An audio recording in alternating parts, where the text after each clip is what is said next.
Some people have brown hair, some black. Some people have big ears. But did you know that everyone has their own unique way of walking and running, too? Understanding how your feet and ankles behave when they're in motion is the first step to making your running and walking safer and more efficient and comfortable. As your foot strikes the ground, the arch of your foot collapses a bit in order to absorb shock and help with balance. When the arch flattens, the foot rolls slightly inward, like this. This motion is called pronation.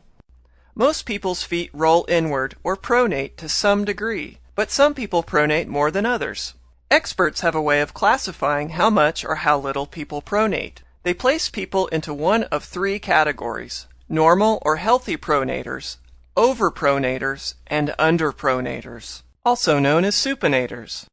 Normal pronation, which is the most common, looks like this when the foot touches the ground. The foot rolls inward some, but not dramatically. When your foot is in this position, your body weight is distributed equally, and the forces of impact are properly absorbed by your foot.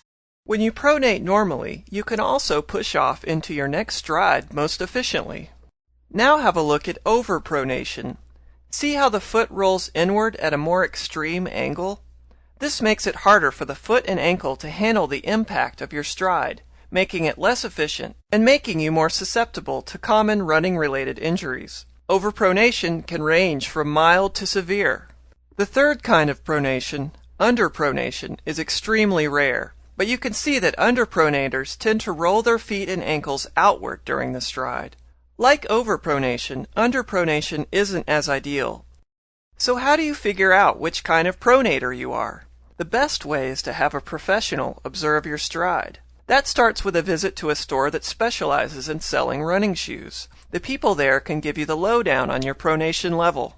If you don't live close to a running shop, there's another way to figure out your level of pronation. It's called the wet test. It's easy. Here's how to do it. First, fill a shallow pan with an inch or so of water. Next, wet the sole of your foot.